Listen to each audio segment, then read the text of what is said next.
Bismillahirrahmanirrahim. Assalamualaikum warahmatullahi wabarakatuh. Alhamdulillahirabbil alamin wassalatu wassalamu ala rasulil amin wa ala alihi wa sahbihi ajmain, amma ba'd. Apa kabar anak-anak sekalian, para pecinta Al-Qur'an, sahabat Al-Qur'an, kelas 2 siswa dan siswi SDN 013 Penajam, yang semoga selalu sehat, prima, dan siap untuk belajar Al-Quran. Kata Nabi, sebaik-baik kalian adalah orang yang belajar Al-Quran dan mengajarkannya. Maka melalui hadis ini semoga kita termasuk anak-anak yang diberikan keberkahan oleh Allah Subhanahu wa Ta'ala. Baik, pada kesempatan kali ini Bapak ingin menyempurnakan pembelajaran kita pada bab yang kedua, yaitu surat An-Nas. Tentu anak-anak sudah mendengarkan surat An-Nas. Nah, surat An-Nas ini yang sering kita baca dan dengarkan. Dan surat An-Nas ini termasuk surat yang terakhir diletakkan di mushaf Al-Quran. Nah, baik, mari kita lanjutkan proses pembelajaran kita pada kesempatan kali ini. Ini adalah kompetensi dasar yang akan kita capai, yaitu memahami pesan-pesan, kemudian melafalkan, menunjukkan hafalan daripada surat An-Nas. Nah, kemudian pada pembelajaran yang telah lalu, yaitu melafalkan, hal yang harus kita perhatikan adalah agar supaya dalam rangka menghafalkan, membaca Al-Quran, kita menghasilkan bacaan yang baik, maka kita harus satu, sesuai tempat keluar huruf untuk mengucapkan huruf. Jadi ketika mengucapkan huruf harus sesuai dengan makharijil huruf atau tempat-tempat keluar huruf. Yang kedua, harus sesuai dengan hukum-hukum bacaan. Nah, terkait dengan hukum-hukum bacaan ini pada kelas 2 belum banyak kita mempelajari. Namun insya Allah akan kita pelajari pada kelas mulai dari kelas 4 dan seterusnya. Nah, lihat tayangan di slide. Itu merupakan teks daripada surat An-Nas. Nah, sebelum Bapak lebih jauh menjelaskan tentang surat An-Nas, Bapak ingin jelaskan terlebih dahulu tentang identitas surat. Perhatikan di pojok sebelah kanan atas. Surat An-Nas itu artinya adalah manusia. Jumlah ayatnya ada 6, tempat turunnya di Mekah. Pesan inti daripada surat An-Nas ini adalah permohonan perlindungan kepada Allah Subhanahu wa Ta'ala. Baik, sekarang Bapak ingin mempraktekkan bagaimana membaca surat An-Nas dengan baik dan benar. Perhatikan video berikut ini. A'udzu billahi minasy syaithanir rajim. Bismillahirrahmanirrahim. Qul a'udzu birabbin nas, malikin nas, ilahin nas, min syarril waswasil khannas, alladzi yuwaswisu fi sudurin nas, minal jinnati wan nas. Sudah mendengar bagaimana bacaan surat An-Nas dari Bapak? Nah, silahkan bagi yang ingin memutar berulang-ulang diperbolehkan. Nah, pada kesempatan membaca ini Bapak ingin menyampaikan beberapa hal yang terkandung di dalam surat An-Nas. Apa saja? Di antaranya adalah pengucapan huruf Qaf harus dibedakan dengan huruf Kaf. Qaf itu dari tenggorokan, dari sini. Sedangkan Kaf itu dari atas sebelum masuk, atau kerongkongan yang paling dekat. Nah, sedangkan Qaf ini mulai masuk ke dalam kerongkongan atau yang disebut dengan huruf halaq. kerongkongan. Nah, kemudian juga sering kita jumpai bacaan ghunna. Ghunna itu apa, Pak? Ghunna itu adalah bacaan ketika kita menjumpai huruf nun atau mim yang bertasydid. Contoh, bi rabbin nas, nas. Nah, minal jinnati, jinnati. Dibaca 2 harokat, jinnati, bi rabbin nas, khannas. Nah, itu harus diperhatikan, harus dilatih. Harus dilatih. Nah, itu tadi sekilas beberapa praktek membaca daripada surat An-Nas. Mari kita lanjut ke materi berikutnya, yaitu tentang menghafal. Bagaimana proses menghafal supaya kita hafal daripada surat An-Nas? Coba perhatikan. Siapa di antara kalian yang lupa daripada bacaan surat Al-Fatihah? Nah, tentu semua hafal. Nah, bahkan ketika orang tua kalian membangunkan kalian dari tidurnya, bangun, bangun, bangun. Kemudian disuruh baca Al-Fatihah. Langsung bisa membaca.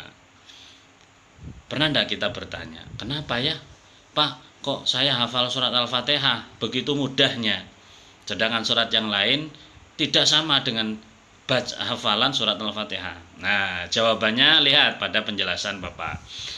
Konsep menghafal yang baik adalah dengan cara mengulang-ulang materi yang akan kita hafal secara kontinu. Konsep ini dinamakan dengan at-tikror atau murojaah. At-tikror itu apa? Mengulang-ulang terus. Diulang, diulang. Murojaah itu adalah mengulang daripada hafalan atau bacaan. Sedangkan tikror ini mengulang secara terus-menerus. Nah, murojaah ini mengulang saja. Cuman waktunya yang berbeda-beda.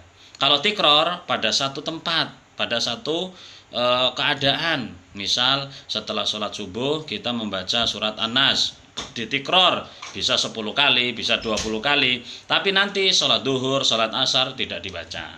Sedangkan murojaah itu nanti dibaca terus. Nah, dibaca terus. Subuh ya dibaca, maghrib ya dibaca, duhur ya dibaca. Nah, inilah yang membuat daripada apa yang sudah kita hafal terus melekat di dalam ingatan kita. Bahkan dengan sangat mudah kita membacanya. Jadi kalau anak-anak sudah menghafal, pertama sudah bisa membaca, kemudian mau menghafal, maka bacaannya ditikror. Bacaannya terus diulang-ulang terus. 10, 15, 20. Kalau sudah baru murojaah, diulang. Kapan itu, Pak? Ya ketika sholat. Setelah sholat baca surat Al-Fatihah, baca surat An-Nas. Bosen, Pak, surat An-Nas terus. Nah, terus ulangi itu sampai kita betul-betul menghafal. Nah, begitu cara menghafal. Nah, oke. Kemudian pada slide yang terakhir, penjelasan yang terakhir adalah tentang memahami makna. Apa sih makna yang terkandung daripada surat An-Nas ini? Makna yang terkandung daripada surat An-Nas adalah kita mohon perlindungan kepada Allah. Kenapa kita minta kepada Allah? Karena Allah yang menciptakan. Menciptakan siapa? An-Nas artinya apa? An-Nas artinya manusia. Sehingga manusia bisa saja mendapatkan godaan, gangguan dari manusia yang lain. Oleh karena itu, manusia harus meminta perlindungan kepada yang punya manusia. Siapa yang punya manusia? Allah Subhanahu wa ta'ala. Apakah godaan dari manusia saja? Tidak. Ada juga dari jin, dari syaitan, dari iblis. Nah, terus siapa yang menciptakan mereka? Allah juga. Maka kalau Allah juga, kita minta perlindungan kepada yang telah menciptakan semuanya. Bagaimana, Pak, caranya supaya kita dapat perlindungan dengan surat An-Nas? Nah, perhatikan di layar. Ada 2 cara yang bisa kita lakukan. Yang pertama, membaca 1 kali surat An-Nas bersama dengan surat Al-Falaq pada waktu pagi dan petang, atau setelah sholat maghrib, atau setelah sholat subuh. Baca sekali. Yang kedua, baca sekali bersama surat Al-Falaq dan Al-Ikhlas. Nah, masing-masing sekali. Kapan Pak? Sebelum tidur. Sebelum tidur dibaca. Setelah dibaca baru ditiupkan ke kedua telapak tangan. Minal jinnati wan nas. Setelah ditiup baru diusap. Diusapkan ke seluruh tubuh. Nah, semuanya. Kalau sudah, insya Allah mendapatkan perlindungan dari Allah Subhanahu wa Ta'ala.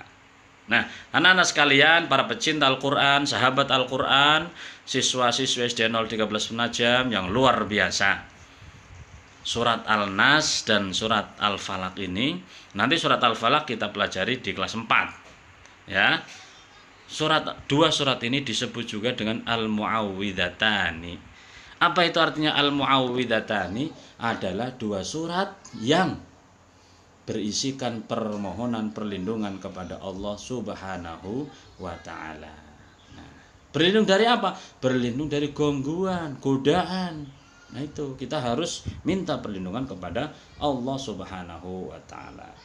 Nah, demikianlah materi-materi pada pembelajaran yang kedua yang telah Bapak sampaikan. Insya Allah pekan depan kita akan melaksanakan ulangan harian dan Bapak punya satu tugas. Apa itu?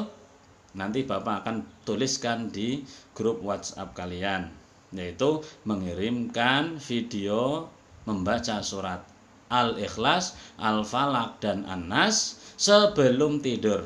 Selanjutnya diusapkan ke seluruh tubuh. Nah, itu. Ya, ini saja. Nah, jadi untuk evaluasi Bapak akan kirimkan link seperti biasa melalui Google Form di grup WhatsApp kalian, dan jangan lupa tetap jaga kesehatan, jaga jarak, rajin cuci tangan dan pakai masker supaya apa? Terlindung daripada apa yang sekarang masih melanda negara kita dan juga masyarakat dunia, COVID-19. Dan jangan lupa usaha manusia juga perlu, namun juga minta kesehatan kepada Allah Subhanahu wa Ta'ala juga perlu. Mudah-mudahan kita semua disehatkan oleh Allah Subhanahu wa Ta'ala. Sampai jumpa lagi pada pembelajaran yang berikutnya, dan insya Allah dengan metode dan cara, trik, strategi belajar yang berbeda. Sahabat Al-Quran, siswa-siswi SD 013 Penajam, tetap semangat, luar biasa, bismillah, Allahu Akbar. Assalamualaikum warahmatullahi wabarakatuh.